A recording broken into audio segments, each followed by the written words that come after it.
Number 3 was an interesting, um, kind of disturbing one, to be honest with you.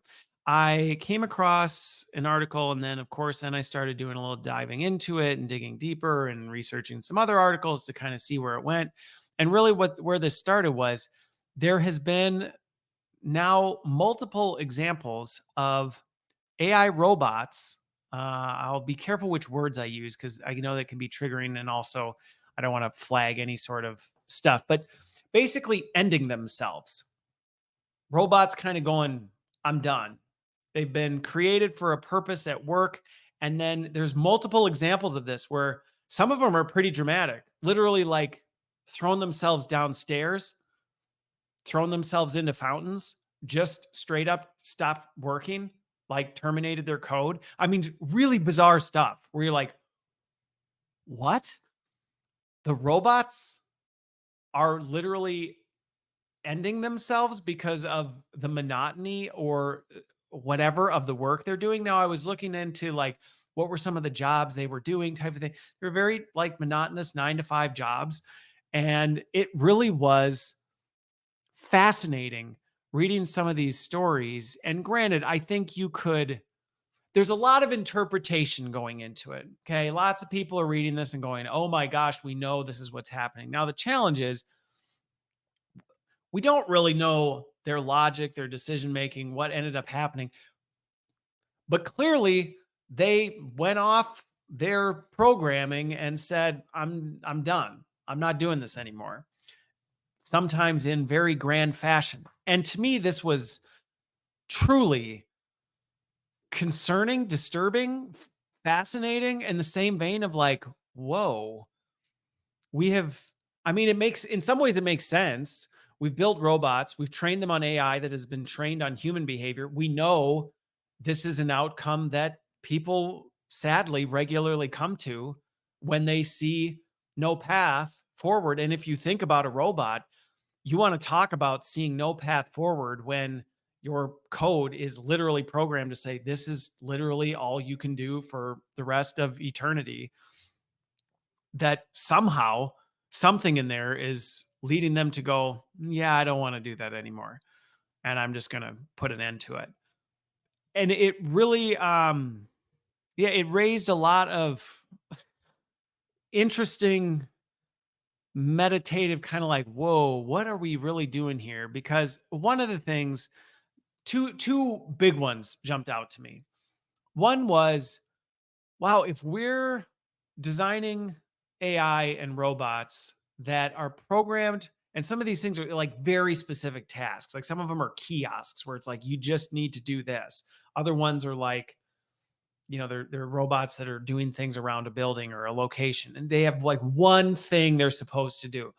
And somehow they're coming up on their own and deciding this is the outcome they're going to go for, which was not in their programming, which for me then begs the question, man, if they're programmed to do this and then they can make that conclusion, what else could they decide to do? And maybe we need to really look into this deeper and go, hey, are there instances where this is like coming to conclusions on us? And like, how do we reverse engineer that to figure out what's going on? Because while a robot dumping itself into a fountain and, ending its existence is one thing, what if it happens to do something else? Especially if you've been following the humanoid robot space, as we start getting into some of these more autonomous robots that are going to be up. And I'm not saying this like freak people out, but I couldn't help but look at this and go, geez, if a robot programmed to do one thing gets so fed up with it, it's able to on its own do this. What limitations are there on what it can and can't do? And what is the solution to it? And I think this is something where, we might need to, instead of just say, hey, we just need to build in these super, super finite parameters.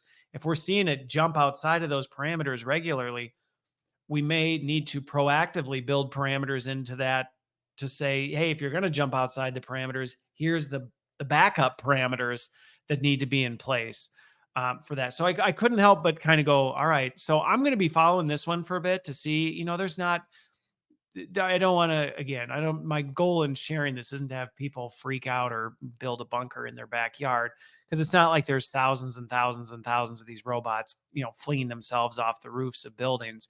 But there was definitely enough stories that I came across that I went, this is more than a total anomaly. There's something to this.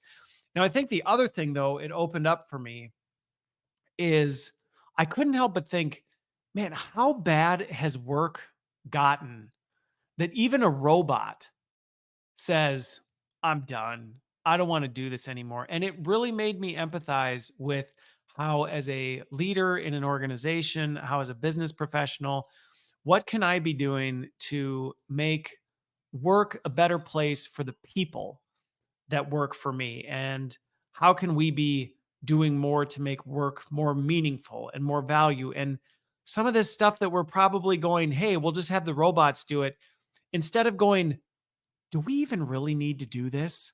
Like, is this work really even that important? If it's so bad that a robot throws itself down the stairs after it's done it for a while, maybe we need to ask the question of, maybe we don't need to get this done. Maybe we need to think about it differently. And so I think we can walk away from this not only going, "Whoa, this is a little nutso with the robots," but also going, as we think about some of the stuff that we just do, which we as people have a really bad habit of just doing and not thinking and asking questions and going, maybe we need to reevaluate this. I think this was really a stark reminder that there's probably a lot of stuff we're committing a lot of time and money and resources to, that maybe we should just be reevaluating that as a whole. So, yeah, like I said, a little bit of a disturbing one that I came across, but you want to keep yourself up at night just thinking. This is definitely one, but I think there are some really practical applications we can walk away from this and really challenge ourselves, one, in how we think about the technology and what we might need to do to prevent